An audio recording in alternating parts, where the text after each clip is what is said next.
नमस्कार, एक बार पुनः स्वागत है आपका जम्मू लिंक्स न्यूज में। और मैं हूं विशाल शर्मा। कोविड 19 को लेकर लगातार हम आपको अपडेट दे रहे हैं कि किस प्रकार से जो परिस्थितियां हैं वो बदल रही हैं और कैसे सरकार जो है वो इस बदलती हुई तस्वीर के साथ जो है वो खुद को भी बदल रही है, ताकि किसी तरह से जो नियंत्रण है वो पाया जा सके और लोगों को जो है, जो कि नागरिक है भारत के, उन्हें एक सुरक्षित माहौल जो है वो प्रदान किया जाए।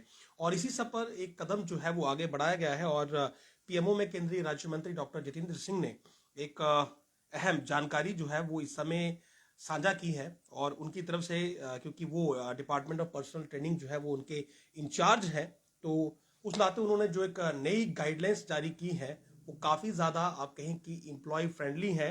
और उसमें काफी कुछ आप कहें तो एग्जम्पशन यानी कि जो छूट है वो दी गई है। और वजह है कि कोविड 19 से सभी को सुरक्षित रखना है। तो सबसे पहला जो इसमें अनाउंसमेंट है वो ये है कि जो गर्भवती महिलाएं हैं यानी कि प्रेग्नेंट वुमेन हैं, और दूसरा जो दिव्यांग हैं, तो उन्हें जो है वो एग्जामेशन है उन्हें ऑफिस में आने से। यानी कि उन्हें जरूरत नहीं है कि वो ऑफिस जाए, वो अपने घर से ही जो है वो अपना काम कर सकते हैं। वर्क फ्रॉम होम जो है वो उन्हें अलाउ रहेगा।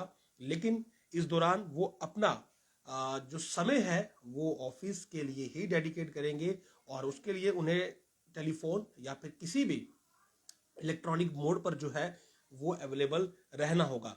और इसके अलावा जो ऑफिसर्स या स्टाफ मेंबर कंटेनमेंट जोन में रहते हैं, यानी कि अगर आपका एरिया कंटेनमेंट जोन डिक्लेयर हो जाता है, तो ऐसे में वहां पर रहने वाले जो स्टाफ मेंबर्स हैं और जो ऑफिसर्स हैं उन्हें भी वर्क फ्रॉम होम ही करना होगा। उन्हें ऑफिस जाने की जरूरत नहीं होगी। ये इस गाइडलाइन में जो है ये साफ लिखा गया है कि उन्हें भी एग्जेम्पशन जो है वो ऑफिस जाने से दी जाएगी। और क्राइटेरिया इनके लिए भी सेम है कि इन्हें काम घर से ही करना होगा। और दूसरा, फोन या किसी भी इलेक्ट्रॉनिक मोड पर जो है वो अवेलेबल रहना होगा, ताकि इनके साथ संपर्क किया जा सके।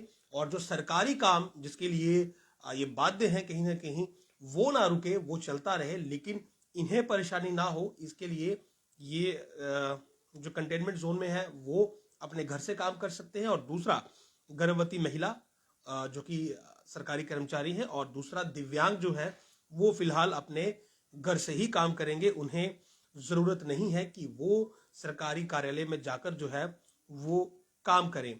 उसके अलावा ये कहा गया है कि जो अंडर सेक्रेटरी लेवल से नीचे है, यानी कि अंडर सेक्रेटरी लेवल से नीचे तक का जो अटेंडेंस है, यानी कि फिजिकल अटेंडेंस, वो 50% तक ही रहेगी। और जो बाकी के 50% है वो अपने घर से काम करेंगे, और उसी हिसाब से जो रोस्टर है वो बनाया जाएगा। यानी कि अगर आसान शब्दों में कहें तो ऑफिस में जो स्टाफ काम करेगा वो केवल 50% ही करेगा। उस दिन बाकी का 50% जो है वो अपने घर से काम करेगा। और रोस्टर जो बनेंगे वो इसी अकॉर्डिंग बनाए जाए, ताकि एक दिन जो है वो अगर पहले 50 जो है वो ऑफिस आकर काम करते हैं, तो दूसरे दिन जो है वो दूसरे वाले जो घर में थे वो अपने ऑफिस आकर काम करें, और पहले वाले जो थे वो अपने घर से काम करें। और ये इसलिए ताकि ऑफिस में जो भीड़ है इस समय 100% स्टाफ की, वो रिड्यूस हो जाए, वो आधा हो जाए, वो 50% हो जाए। और उसके बाद जो वहां पर विजिटर्स होंगे वो सब अगर आते हैं तो उनके लिए भी स्पेस जो है वो कहीं ना कहीं ज्यादा हो जाएगी। और जो क्राउड वहां पर इकट्ठा होगा, जो कांटेक्ट वहां पर एक दूसरे से होगा, जो ट्रांसमिशन होगा, वो जाहिर सी बात है उसमें काफी हद तक जो गिरावट है वो इस नए फॉर्मूले से आ जाएगी, जो कि 50% सीधा फिजिकल अटेंडेंस कम हो जाएगी अंडर सेक्रेटरी लेवल के बाद।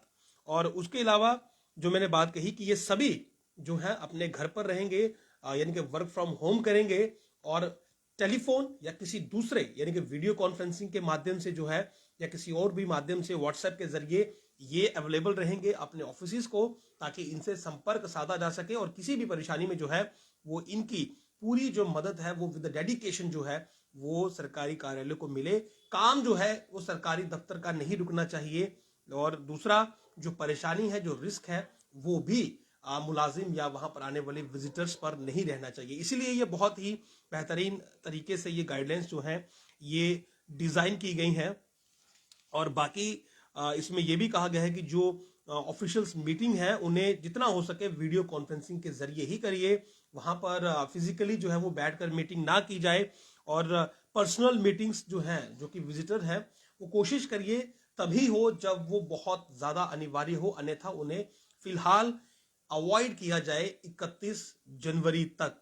तो ये जो सभी मैंने आपको ऊपर की कहानी सुनाई है ये 31 जनवरी तक वैलिड है, क्योंकि तीसरी वेव जो है वो इस समय आप कहें तो भारत में लगभग आ चुकी है। मामले अब 1,60,000 पर डे तक पहुंच चुके हैं। तो इसमें कोई दो राय नहीं है कि तीसरी वेव जो है वो नहीं आई है, और इसीलिए गाइडलाइंस जो है वो लगातार जारी की जा रही हैं। और दूसरा, ऑफिस के जो टाइमिंग है उनको लेकर भी कहा गया कि एक स्टैगर्ड वे में जो टाइमिंग है वो आप रखिए।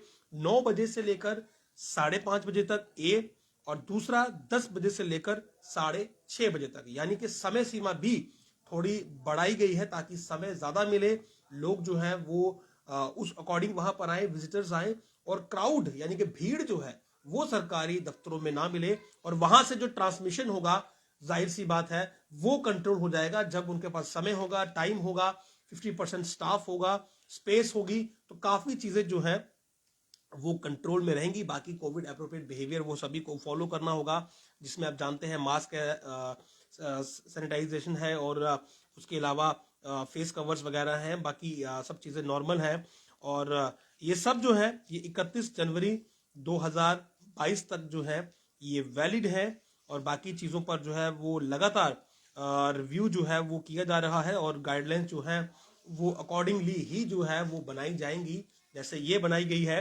तो ये एक अहम खबर थी सभी लोगों से जुड़ी हुई जो सरकारी मुलाजिम हैं, कि गर्भवती महिलाएं और दिव्यांग जो है वो फिलहाल अपने दफ्तर के बिना भी जो है वो अपने घर से ही अब अपना वर्क फ्रॉम होम करेंगे, और जो कंटेनमेंट जोन में इस समय स्टाफ हैं या ऑफिसर्स हैं तो वो भी वर्क फ्रॉम होम करेंगे।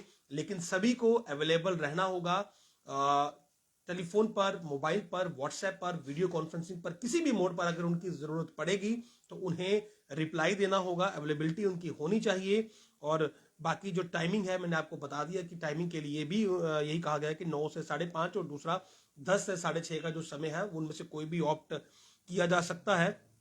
बाकी अंडर सेक्रेटरी लेवल तक की जो अटेंडेंस है फिजिकल वो 50% कर दी गई है, रोस्टर उसी हिसाब से बनाए जाएं। तो ये सभी जो मुख्य बिंदु हैं मैंने आपको समझाए हैं, और इससे होगा ये कि क्राउड जो है वो सरकारी दफ्तर में ज्यादा नहीं होगा, विजिटर्स के पास आने के लिए समय ज्यादा होगा, स्पेस ज्यादा होगी, और जो गर्भवती महिलाएं हैं, जो दिव्यांग हैं, जिन्हें ज्यादा आप कहें तो एक रिस्क रहता है, वो अपने अगर घरों से काम कर लेंगे। फिलहाल जिस हिसाब से स्पाइक जो है वो सर्ज जो है वो दिख रहा है, 31 के बाद शायद ये दोबारा से एक्सटेंड हो जाए, उसमें कोई बड़ी बात नहीं है, क्योंकि जो गाइडलाइंस है वो समय के आधार पर ही बनती हैं, उन्हें रिव्यू किया जाता है, और उसके बाद उनमें अमेंडमेंट या एक्सटेंशन जो है जो भी उस समय लगता है वो किया जाता है। तो इनकी भी संभावना है कि अगर मामले बढ़ते जाएंगे तो ये भी एक्सटेंड हो सकती हैं। तो काफी कुछ जो है वो इसमें बदलाव लाया गया है, और ये सब इसलिए है ताकि कोविड को जो है वो किसी तरह अभी शुरुआत में ही रोका जा सके। बाकी वीडियो कॉन्फ्रेंसिंग से ज्यादा उन्होंने कहा कि मीटिंग्स करिए, और पर्सनल मीटिंग्स भी कोशिश करें कि कम से कम ही हो, केवल इमरजेंसी केस में हो। तो यही इस समय का एक अपडेट था कि सरकारी मुलाजिम जो है उनके लिए नए बदलाव जो है वो किए गए हैं, और पीएमओ में केंद्रीय राज्य मंत्री डॉक्टर जितेंद्र सिंह जो कि इंचार्ज है डिपार्टमेंट ऑफ पर्सनल ट्रेनिंग के, उनके जरिए ये जो है ये इस समय गाइडलाइंस जो है ये शेयर की गई हैं, जो कि वाकई में आप कहें तो कोविड की सिचुएशन से टैकल करने के लिए सरकारी जो इदारा है उसके लिए बहुत जरूरी है। आप देखते रहे जम्मू लिंक्स न्यूज। नमस्कार।